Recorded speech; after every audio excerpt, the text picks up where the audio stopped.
ಓಂ ಐಂ ಹ್ರೀಂ ಶ್ರೀಂ ಶ್ರೀಮಾತ್ರೇ ನಮಃ. ಎಲ್ರಿಗೂ ನಮಸ್ಕಾರ.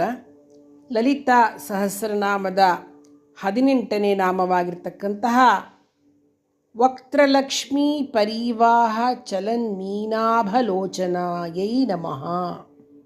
ಈ ನಾಮದ ಬಗ್ಗೆ ಅರ್ಥಾನುಸಂಧಾನ ಮಾಡೋಣ.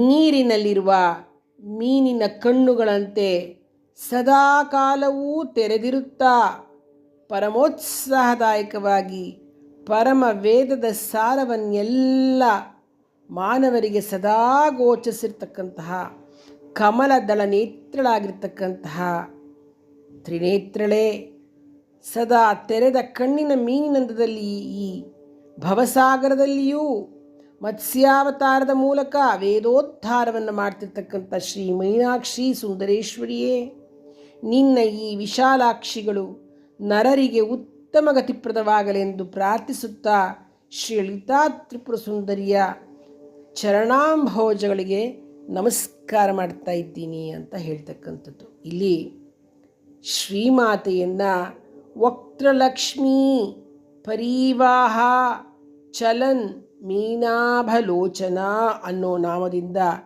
ಸ್ತುತಿಸಲಾಗ್ತದೆ. ನೋಡಿ, ವಿಶ್ವದಲ್ಲಿಯ ಸಕಲ ಸಂಪತ್ತುಗಳು ಅಂದರೆ ಲಕ್ಷ್ಮೀದೇವಿ ಎಲ್ಲವೂ ಸಂಪತ್ತು ಶ್ರೀ ಜಗನ್ಮಾತೆಯ ಶ್ರೀಮುಖವೇ ಆಗಿದೆ. ಸಕಲ ಶಬ್ದಗಳೂ ಹಾಗೂ ಸಕಲ ನಾದಗಳೂ ಹೊರಹೊಮ್ಮುತ್ತಿರುವ ಈ ವಿಶ್ವವೇ ಭಗವತಿಯ ಶ್ರೀವದನ. ಮೀನಿನಂತೆ ಸದಾ ತೆರೆದಿರುವ ಕಣ್ಣುಗಳು ವೇದೋದ್ಧಾರಕ್ಕಾಗಿಯೇ ಆಗಿರುವ ಅವತಾರವಾಗಿದ್ದು ಅಪೌರುಷೇಯವಾಗಿರ್ತಕ್ಕಂತಹ ವೇದದ ಒಂದೊಂದು ಶಬ್ದವೂ ಭಗವತಿಯ ಶ್ರೀವಕ್ತ್ರದಿಂದ ಅಭಿವ್ಯಕ್ತವಾದ ಜ್ಞಾನಗಂಗಾಪ್ರದವಾಗಿರ್ತಕ್ಕಂತಹ ಪರಿಪರಿಯ ವಾಹಕಗಳೇ ಆಗಿವೆ. ಸದಾ ಪರಮೋತ್ಸಾಹದಿಂದ ತೆರೆದಿರ್ತಕ್ಕಂತಹ ಜಗನ್ಮಾತೆಯ ತ್ರಿಲೋಚನಗಳಿದೆಯಲ್ಲ, ಅವೇ ಈ ಜಗತ್ತನ್ನು ಬೆಳಗುತ್ತಿರ್ತಕ್ಕಂತಹ ಸೂರ್ಯ, ಚಂದ್ರ ಹಾಗೂ ಅಗ್ನಿಗಳಾಗಿದ್ದಾರೆ. ಇಂತಹ ಸುಂದರವಾದ ಭಾಸತೆಯನ್ನು ಬಹಿರಂತರದಲ್ಲಿಯೂ ಭಾಸಗೊಳಿಸ್ತಾ ಇರತಕ್ಕಂತಹ ಭಾಸ್ಕರಿಯನ್ನು ಇಲ್ಲಿ ನಾನು ಅನುಸಂಧಾನ ಮಾಡ್ತಾ ಇದ್ದೇನೆ. ನೋಡಿ, ವಕ್ತ್ರ ಅಂದರೆ ಮುಖ, ವಕ್ತ್ರ ಅಂದರೆ ಬಾಯಿ ಅಂತಲೂ ಅರ್ಥವಾಗುತ್ತೆ. ತ್ರಿಧಾಬದ್ಧವಾಗಿರ್ತಕ್ಕಂಥ ವಾಕ್ಕುಗಳಿಂದ ರಮಿಸಲ್ಪಟ್ಟ ಆದಿಶಕ್ತಿಯ ವಾಗ್ವೈಖರಿ ದ್ವಾರವನ್ನು ವಕ್ತ್ರ ಅಂತ ಕರೀತಾರೆ. ನಮ್ಮ ಆಂತರ್ಯದಲ್ಲಿ ಉದಯಿಸಿದ ಭಾವನೆಗಳನ್ನು ಶಬ್ದಾರ್ಥಗಳ ಮೂಲಕ ಅಭಿವ್ಯಕ್ತಗೊಳಿಸ್ತಕ್ಕಂತಹದೊಂದು ಮಹಾ ಸಂಪತ್ತು. ಅದನ್ನು ವಕ್ತ್ರಲಕ್ಷ್ಮಿ ಅಂತ ಕರೀತಾರೆ.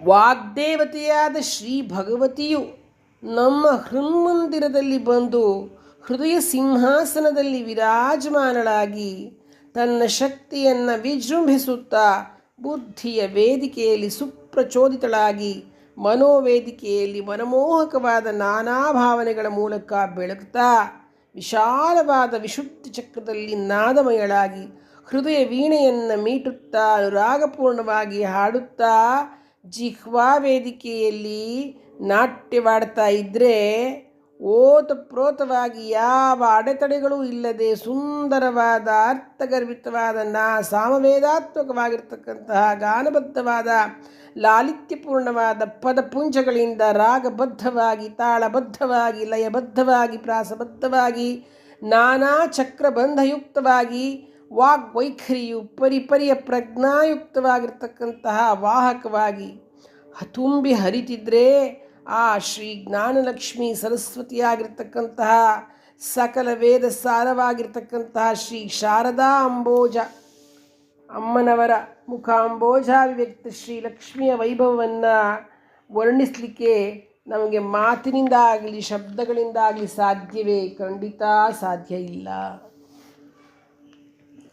ಆದಿಶಂಕರ ಭಗವತ್ಪಾದಾಚಾರ್ಯರು ಮಥುರೆ ಕ್ಷೇತ್ರದ ಮೀನಾಕ್ಷಿ ದೇವಿಯ ಜೊತೆಯಲ್ಲಿ ಪಗಡೆಯನ್ನು ಆಡ್ತಿದ್ದಾಗ ಆ ವಿದ್ಯಾಸಂಪನ್ನೆಯಾದ ಮಾತೆ ಶ್ರೀ ಚಕ್ರೇಶ್ವರಿಯನ್ನು ಹೆಜ್ಜೆ ಹೆಜ್ಜೆಗೂ ತಮಗೆ ತಾಯಿಯೇ ಸ್ಫುರಣೆ ಇತ್ತಂತೆ ಒಂದೊಂದು ಶ್ರೀನಾಮವನ್ನು ಹೊಗಳ್ತಿರುವಾಗ ಮೆಚ್ಚಿ ತಲೆ ತೂಗುತ್ತಿದ್ದಂತಹ ಶ್ರೀ ಲಲಿತಾ ಮಹಾ ತ್ರಿಪುರ ಸುಂದರಿ ಮಾತೆಗೆ ತನ್ನ ಅಪಾರ ಮಹಿಮೆಯನ್ನು ಅನುಭವ ವೇದ್ಯವಾಗಿಸಲಿಕ್ಕೆ ಸಾಧ್ಯ ಅವಳಿಗೆ. ಇಲ್ಲಿ ವಕ್ತೃಲಕ್ಷ್ಮಿ ಅಂದರೆ ಸರ್ವ ಸಂಪತ್ತಿನ ಅಥವಾ ಸರ್ವ ವೇದ ವಾಂಗ್ಮಯ ಸಂಪನ್ನವಾದ ಮುಖ ಅಂತ ಅರ್ಥ.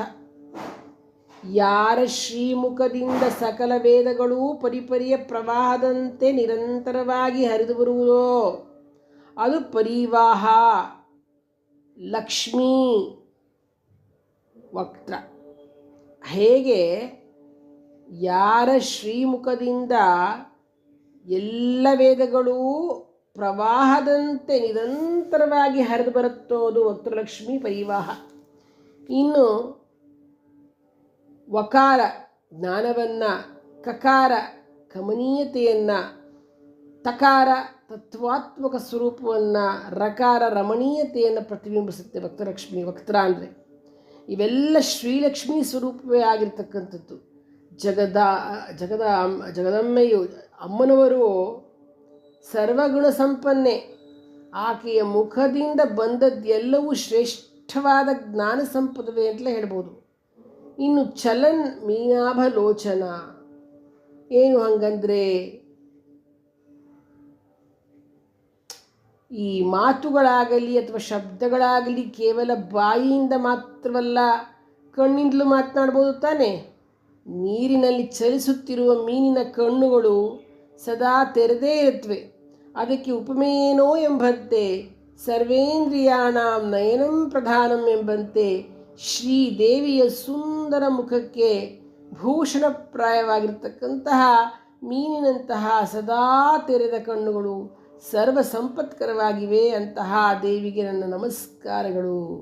ಚಲನ್ ಮೀನಾಭಲೋಚನ. ಸಾಗರದಡಿಯಲ್ಲಿರ್ತಕ್ಕಂತಹ ಮೀನು ತನ್ನ ಕಣ್ಣನ್ನು ಸದಾ ತೆರೆದಿರುತ್ತಲ್ಲ, ಹಾಗೆಯೇ ಈ ಸಂಸಾರ ಸಾಗರದಲ್ಲಿರ್ತಕ್ಕಂತಹ ಜೀವಿಯು ಸದಾ ಪರಮೋತ್ಸಾಹದಿಂದ ತೆರೆದ ಕಣ್ಣಿನಿಂದಲೇ ಇರಬೇಕು ಅಂತಕ್ಕಂಥನ್ನು ತೋರಿಸ್ತಕ್ಕಂತಹ ಭಗವತಿಯ ಕಣ್ಣುಗಳನ್ನು ಅನುಸಂಧಾನ ಮಾಡುವವರಿಗೆ ತತ್ಫಲವನ್ನು ನೀಡ್ತಕ್ಕಂಥವಳು ಶ್ರೀ ಲಲಿತಾಂಬಿಕೆ. ಮಧುರೆಯಲ್ಲಿ ನೆಲೆಸಿರ್ತಕ್ಕಂಥ ಮೀನಾಕ್ಷಿ ಅಮ್ಮನವರ ರೂಪವನ್ನು ನಾವಿಲ್ಲಿ ಅನುಸಂಧಾನ ಮಾಡಬೇಕಾಗಿದೆ. ಈ 18ನೇ ಶ್ರೀನಾಮ ಇದು.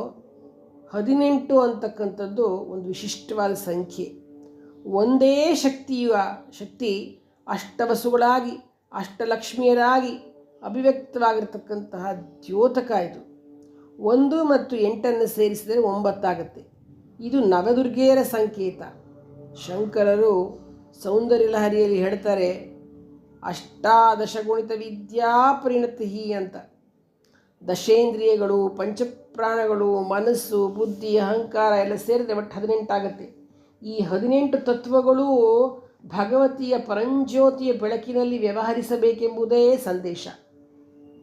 ಈ ಶ್ರೀನಾಮದ ಮೂಲಕ ಆದಿಶಕ್ತಿಯಾದ ಶ್ರೀ ಲಲಿತಾ ಪರಮೇಶ್ವರಿಯು ನಮಗೆ ಕೊಟ್ಟಿರ್ತಕ್ಕಂಥ ಸಂದೇಶವು ಏನಪ್ಪ ಅಂತಂದರೆ, ಈ ಜ್ಞಾನಲಕ್ಷ್ಮಿ ಪ್ರವಾಹ ನಿರಂತರವಾಗಿ ಅನೇಕ ಮಹಾತ್ಮರ, ಜ್ಞಾನಿಗಳ, ಅವಧೂತರ, ಸದ್ಗುರುಗಳ ಶ್ರೀಮುಖದಿಂದ ಹಾಗೂ ಆಂತರ್ಯದಲ್ಲೇ ಶ್ರೀಮಾತೆಯ ವಕ್ತೃಲಕ್ಷ್ಮೀ ಪ್ರವಾಹದಿಂದ ನಿರಂತರವಾಗಿ ಪ್ರವಹಿಸುತ್ತಲೇ ಇರುವಾಗ ನಮ್ಮ ಲಕ್ಷ್ಯವನ್ನು ಆ ಕಡೆಗೆ ತಿರುಗಿಸಿ ಆ ದಿವ್ಯಶಕ್ತಿಯನ್ನು ಸಂಗ್ರಹಿಸಿ ಆ ದಿವ್ಯಶಕ್ತಿಯ ಮೂಲಕ ಲೋಕ ಕಲ್ಯಾಣ ಕಾರ್ಯಗಳನ್ನು ಮಾಡೋದರೊಂದಿಗೆ ಧನ್ಯರಾಗೋಣ ಅಂತಕ್ಕಂಥ ಅರ್ಥ ಬರ್ತಕ್ಕಂಥದ್ದು. ಶಕ್ತಿ ಇರೋದು ಯುಕ್ತ ರೀತಿಯಲ್ಲಿ ಬಳಸೋದಕ್ಕಾಗಿ ಹೊರತು ಅವಿವೇಕದಿಂದ ಮೋಹಿತರಾಗಿ ವ್ಯರ್ಥ ಮಾಡಿಕೊಳ್ಳೋದಕ್ಕಲ್ಲ.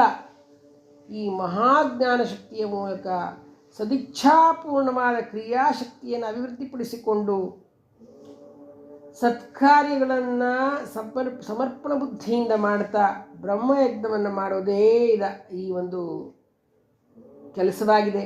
ಇಂತಹ ಸದ್ಭಾವನೆಯನ್ನು ಪ್ರಚೋದಿಸಿ ನಮ್ಮನ್ನು ಬ್ರಹ್ಮಕರ್ಮದಲ್ಲಿ ತೊಡಗಿಸಿ ಧನ್ಯರಾಗಿಸ್ತಕ್ಕಂತಹ ಈ ಆದಿಶಕ್ತಿ ಅಮ್ಮನವರ ಪಾದ ಪದ್ಮಗಳಿಗೆ ನಾನು ನಮಸ್ಕಾರ ಮಾಡುತ್ತೇನೆ ಅಂತ ಈ ಒಂದು ನಾಮದಲ್ಲಿ ಅನುಸಂಧಾನ ಮಾಡಲಾಗಿದೆ. ಶ್ರೀ ಲಲಿತಾ ತ್ರಿಪುರ ಸುಂದರಿ ಪ್ರಸಾದ ಸಿದ್ಧಿರಸ್ತು.